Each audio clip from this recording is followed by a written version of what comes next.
And there's not a bad seat in the house here at Indianapolis Motor Speedway, but when IMSA comes into town, the fans take over the infield. And I've made my way to one of the best seats in the house, undoubtedly. And that's all the way down here in road course turn 1. So cars will make their way all the way down the front stretch, and then we've seen it all weekend long. Melee takes place behind me as cars battle for position, and the opportunity to kiss the bricks here in IMSA's return for the penultimate race at the Brickyard. Yeah, and Mason Philippi already made his way over here. We put out a missing in action for his teammate here of Mark Wilkins, but you and this team did what we all thought was impossible. At one point, we heard your team on the radio saying, slow down, you have the buffer. What kind of restraint is that as a driver when you know you want it that bad, but still a gamble on the line? Yeah, Matt, well, sometimes in these endurance races, as we know, no news is good news, and that's the case for your GTD current class leader of the number 57 Windward Mercedes. All through the afternoon yesterday in the hot, sticky temperatures, they were consistent, they were in the hunt, and then the sunset, and of course, we saw that Mercedes come to life, continually staying in the hunt and managing that lead. Hannah Gar-Robinson just jumped out of the 74. That he did, and we've talked about this team all weekend long, making that move up to LMP2 and having to somewhat re-rack your expectations as you develop this team. You've been consistently in the top 5 all weekend long. I mean, how encouraging is that to see? Well, Tristan Hart and I talked earlier today, and you said the goal on the table wasn't even a moto win, but just to simply ride to 100% of your capability. Do you feel like in that moto you tapped it? We've continually talked about the 57 Windward Mercedes car and just a great performance they've had so far into the running of the Rolex 24. But no matter the outcome, that team has themselves a pretty good prize waiting for them at the tail end of this 24 hours, and that prize being a brand new 40,000 square foot facility. It's been in the works for about a year or so. Of course, Mercedes really jumping on board with them. They're currently in about 15,000 square foot facility. This new one more than double it, and talking to Russell Ward about this new facility, you know, they have that Michelin Pilot challenge car, plus they've got their WeatherTech endurance stuff, and he said, I still feel like I went too small. I should have built a bigger shop. And guys, I don't know if that's the most guy that owns a race car statement I've ever heard. I still just should have built a bigger shop. Hannah. With the 2 hour and 30 mark now hitting the clock here, the 57 Windward team is now in sprint racing mode with Philip Ellis behind the wheel.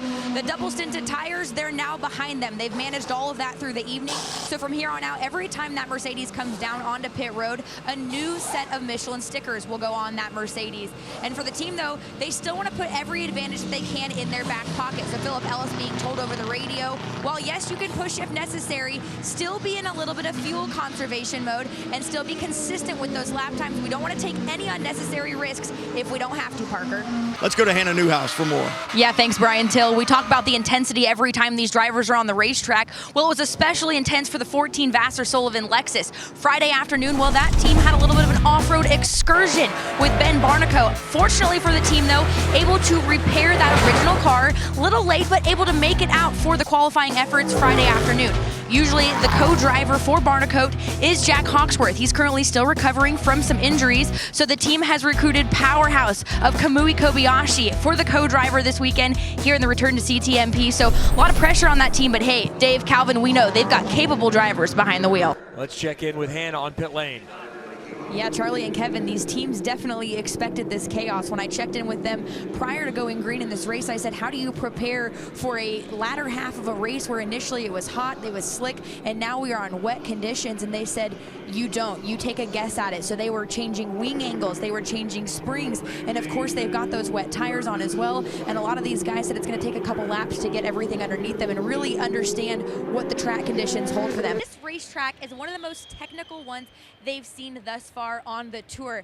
And the thing that's hanging them all up is the matrix right here. This is the first time that we've seen a matrix actually have a downhill slant. So therefore the guys, they can't just roll off the matrix if they have an issue. Unfortunately, they're going up and over the handlebars.